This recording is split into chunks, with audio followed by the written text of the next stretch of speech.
Lembrando, o Beraldo sempre falou, o Brasil ele produz o petróleo cru, mas ele não tem uma base de refinaria aqui para conseguir refinar tudo. Então ele compra o petróleo, ó lá, petróleo refinado.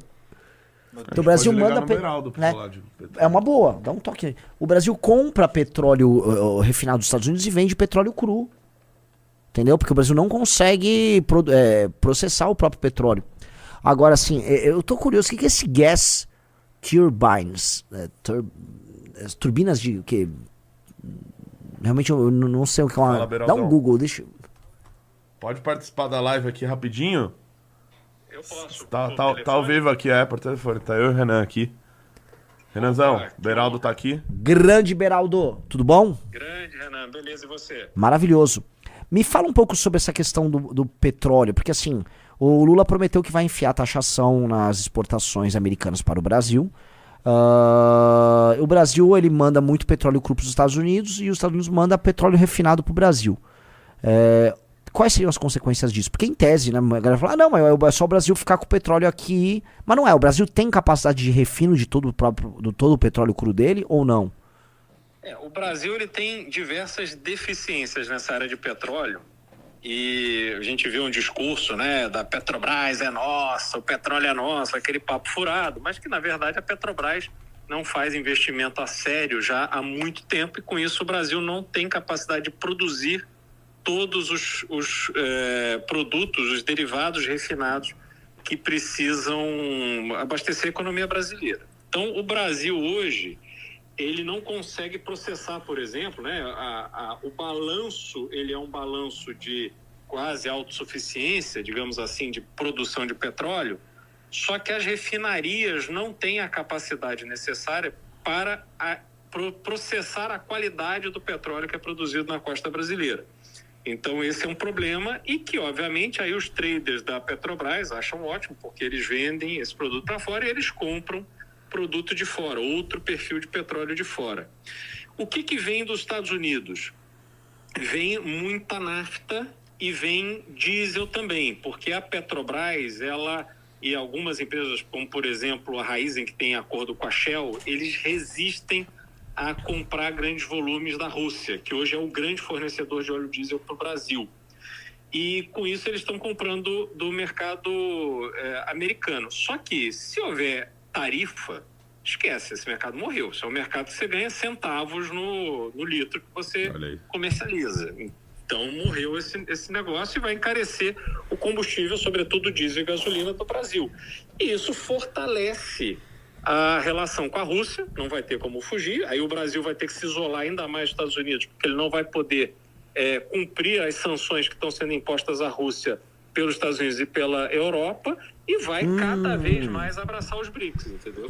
Você acha, Beraldo, pergunta, você acha que o Lula já deu essa resposta, ele meteu reciprocidade, avisou que o Bolsonaro vai ser julgado pelo STF da mesma maneira e que não vai alterar nada sobre redes sociais.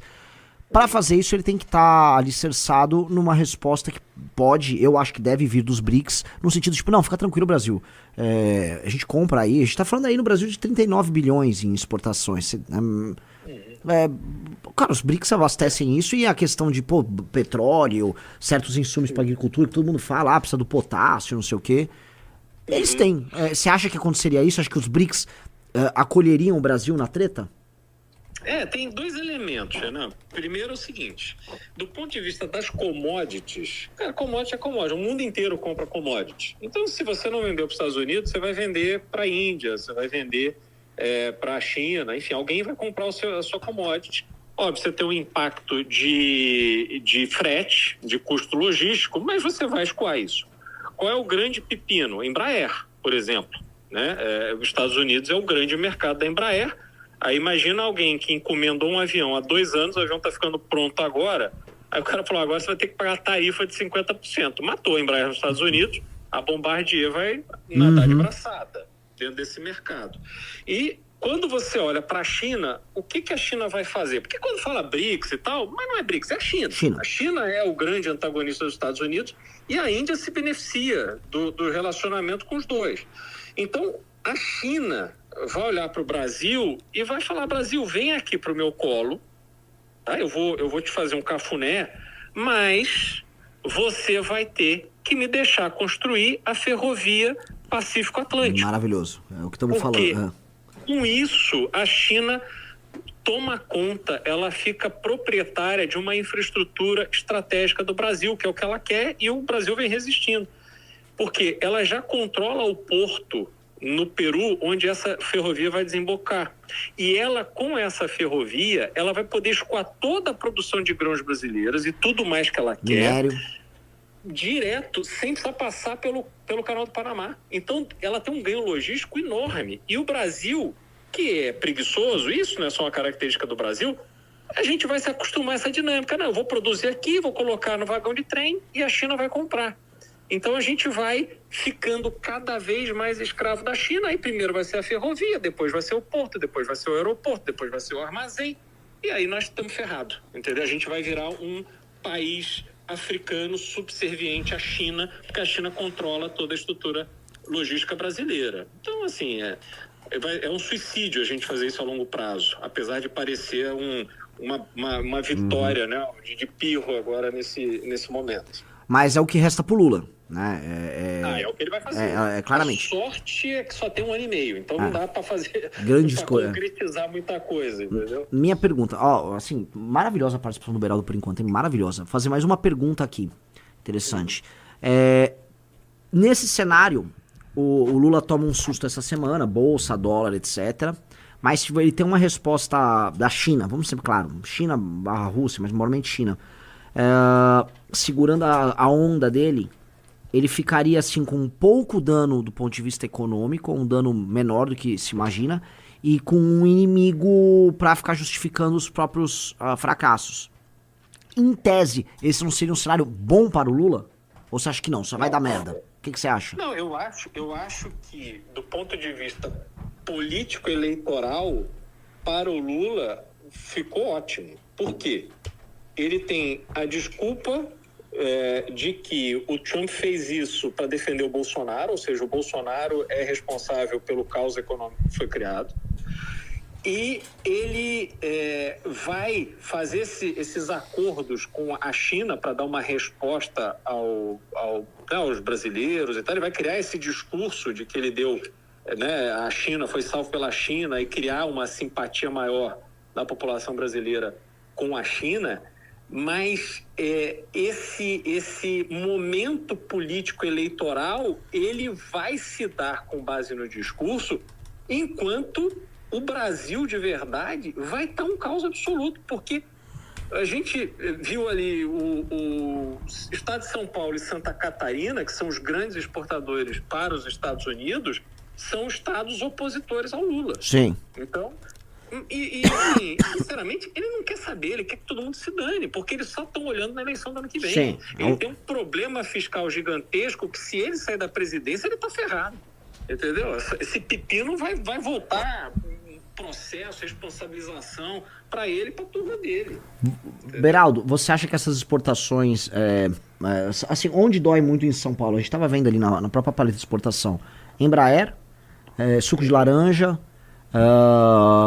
café, carne congelada um pouco, alguma coisa de minério de ferro, e Santa Catarina, basicamente motor elétrico da WEG, pra caramba, né? Santa Catarina, assim, WEG pra caramba, algumas outras peças industriais, componentes de indústria automotiva. Paraná, a indústria da madeira do Paraná fica muito comprometida. Eles vendem no IDF demais para os Estados Unidos. Isso tudo você acha que é passível de ser absorvido pela China? Ou a China caga para isso e simplesmente vai ter um pedaço do Brasil que vai só se lascar? Ah, não, vai. Você vê o caso da Embraer, que eu acho que é o mais fácil da audiência se identificar. 35% das exportações. Daí você vê assim, o chinês agora assim, vai comprar 35% mais avião da Embraer? Não vai, porque você compra a aeronave com base na competitividade comparado com outros produtores, né? Outras fábricas, que é principalmente a Bombardier, que é o compete direto ali. Então, não vai ter como absorver isso. E outra coisa, a Embraer está produzindo o avião. Agora, esses aviões ficando prontos, a pessoa que comprou não consegue absorver. Ainda mais nos Estados Unidos, que é um mercado muito de mercado de fretamento, né? Então, você tem essas grandes companhias que compram um monte de Phenom, de Praetor, de não sei o quê, para incorporar essa frota, eles ficam alugando. O cara aluga o valor da hora. Esse valor da hora tem um valor no mercado. Se o custo da aeronave é muito alto, não faz sentido o negócio dele. Entendeu? E a China não tem lá centenas de compradores, de pessoas, de chineses. Puxa, estou doido atrás de um avião da Embraer. Não tem. Então, porra, vai ser um pepinaço para eles. Só entendeu? falando de São Paulo, Beraldo, só te mostrar assim, como São Paulo se ferra muito nessa história. Distribuição percentual aproximada da exportação paulista para os Estados Unidos. Aeronave, petróleo, ferro e aço, motores e máquinas, aí café, suco de laranja, celulose. Ou seja, praticamente tudo do que realmente importa na pauta de exportação brasileira para os Estados Unidos é o que é primordial para São Paulo. 33% é de São Paulo. Então, meio que assim, isto é um desastre econômico para São Paulo. Um desastre econômico. Porque aí quando você olha para as commodities que você consegue escoar facilmente para outros mercados, mas a que preço?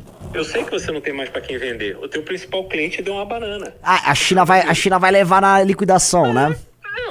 É óbvio, entendeu? Pô, o mundo é selvagem, as pessoas ficam falando esse discurso assim do Lula, do governo, você fica ouvindo, parece que eles estão, que o mundo é um domingo de sol no parque, todo mundo de mão dada, entendeu? Abraçando uma árvore. Porra, o mundo é selvagem, meu amigo. É todo mundo matando e morrendo todo dia. A gente é que é otário, a gente que é trouxa, entendeu? Então, porra, eles vão esfolar o Brasil, ainda vão parecer de salvadores da pátria. Que situação. Então, a situação para alguns estados é especialmente desesperadora. O agro vai dar o jeito dele, que é o que a gente estava comentando aqui. Uhum. O agro vai fazer o corre dele como sempre faz. Uhum. Tem bancada para pressionar o Lula, pode, mesmo com uma liquidação, pegar uma parte dessa produção e jogar, até porque os Estados Unidos não são exatamente compradores do agro brasileiro. Isso é uma das razões até para o fato dos Estados Unidos serem superavitários com o Brasil na balança comercial. Os Estados Unidos têm agro próprio que concorre com o Brasil, então eles vão ficar comprando soja brasileira, milho brasileiro.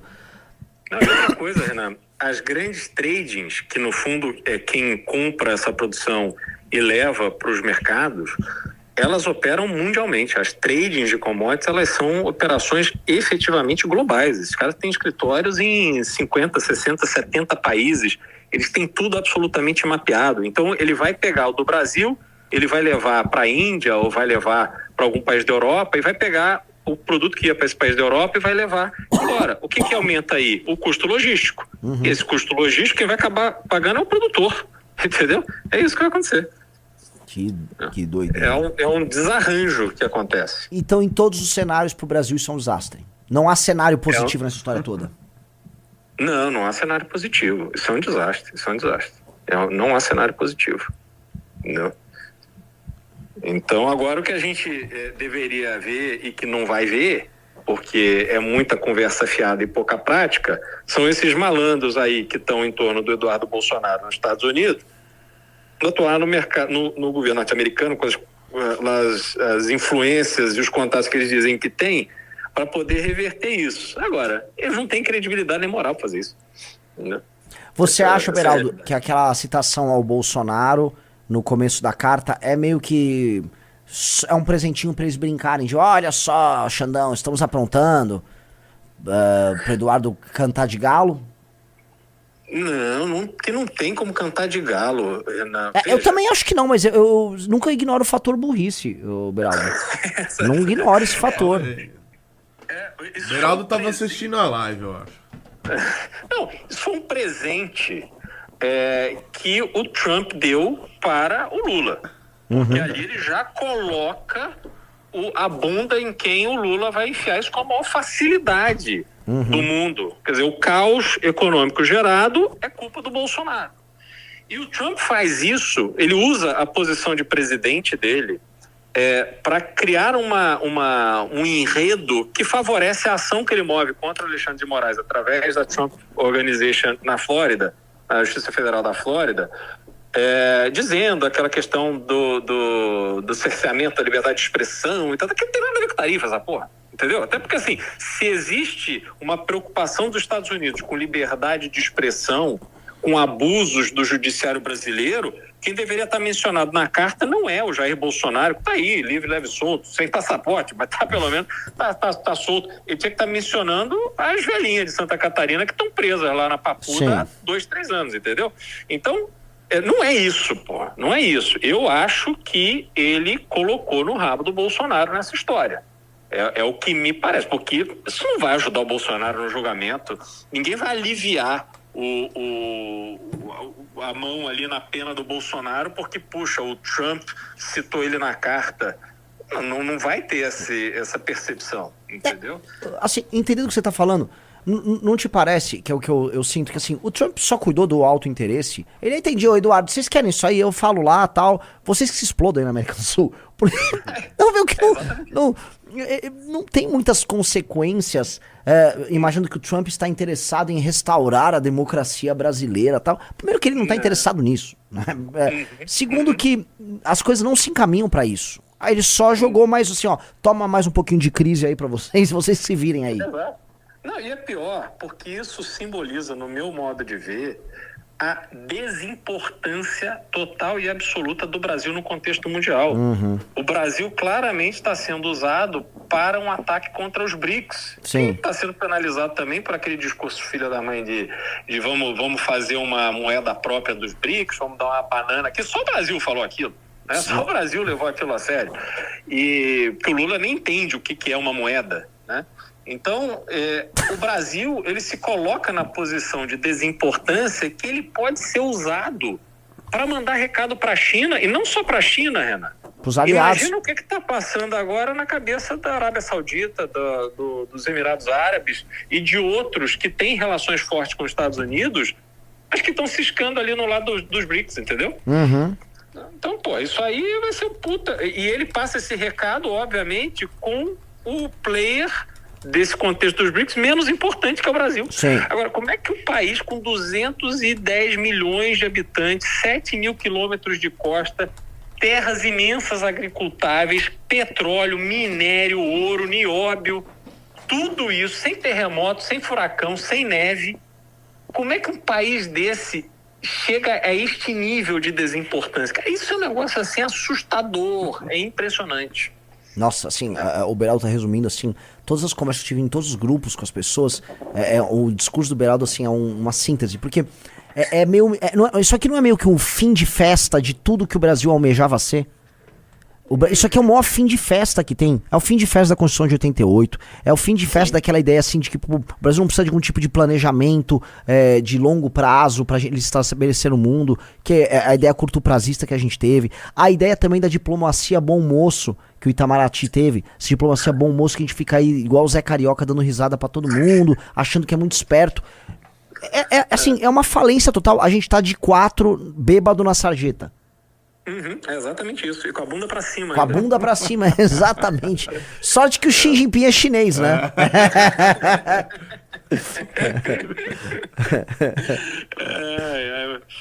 O problema é que ele tem... Não, deixa pra lá, vai. Não quero me complicar.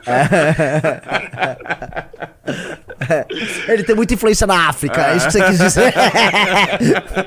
Ele traz um aliado do Congo e resolve essa história. Vamos dizer que o Motumbo...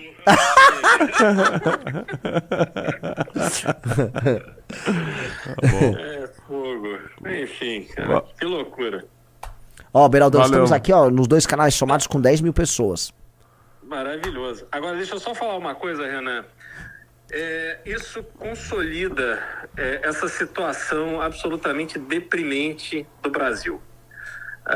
O brasileiro, ele não tem nenhuma perspectiva de ter uma vida melhor, ele não tem nenhuma perspectiva de ter um país mais seguro, ele não tem nenhuma perspectiva de ter um sistema educacional melhor, ele não tem nenhuma perspectiva. A única perspectiva do brasileiro hoje é sobreviver, no sentido literal da palavra. Quando a gente olha para as eleições do ano que vem, é fundamental entender a importância que essas eleições terão e o papel fundamental que o Partido Missão terá nas eleições do ano que vem. Porque as pessoas não podem continuar lidando com o país e com o futuro do país com a displicência com a forma circense que tem acontecido nos últimos tempos. E o Missão é que vai oferecer um candidato que efetivamente tem um plano para o Brasil. E, de novo, um candidato que tem coragem, que tem senso de responsabilidade e que vai fazer o trabalho que precisa ser feito sem ficar com esse discurso babaca, idiota, primário, de gente que faz muito blá blá blá e corre para debaixo da cama ao primeiro sinal de perigo. Maravilhoso. É isso. Quando eu vejo isso acontecer, Beraldo, é exatamente isso que eu sinto. O nosso propósito histórico só fica mais óbvio. Né? Tanto que assim, os dois lados ali, PT e Bolsonaro, eles estão só fazendo papel de retardado pro mundo. Porque deixou de ser um papel de retardado pro próprio brasileiro, um papel de retardado pro mundo. Então, ou a gente vira essa mesa, ou já era. Sim, é isso mesmo. Bom, vamos trabalhar para isso. Maravilhoso. Incessantemente. Esse foi o magnífico Beraldo. Obrigado. Grande Beraldo. Beraldo, você já tinha meu voto, cara. Não precisava de tudo Eu já isso. era Beraldo 2026, agora eu sou mais ainda Beraldo 2026. Eu era 100%, agora eu sou 200%. Sou 140%. Valeu, Beraldão. Um abraço. Maravilhoso. Abração, pessoal. Valeu, Beraldo. Puta cara, né? Puta cara. Agora, assim, eu fico muito feliz, assim, que a gente não combinou nada com o Beraldo. Ele nem acha que ele tava assistindo a live. Mano, a gente só tava totalmente alinhado. Eu só liguei. Depois que eu liguei, eu falei, eu devia ter pelo menos mandado uma mensagem, né? Porque, assim, pelo amor de Deus, eu sinto assim, não falamos nenhuma besteira nessa live aqui. Exato. Posso falar pra vocês? Baita live. Baita live. É o único lugar que acho que vocês estão vendo realmente uma análise séria dessa bagaça toda. Você vê, nem no petróleo ali a gente... Não erramos nada. Das refinarias. Falamos com um especialista. Não quero ser chato aí com vocês, mas assim... E outra coisa... Difícil ser melhor do que nós, né? Pois é.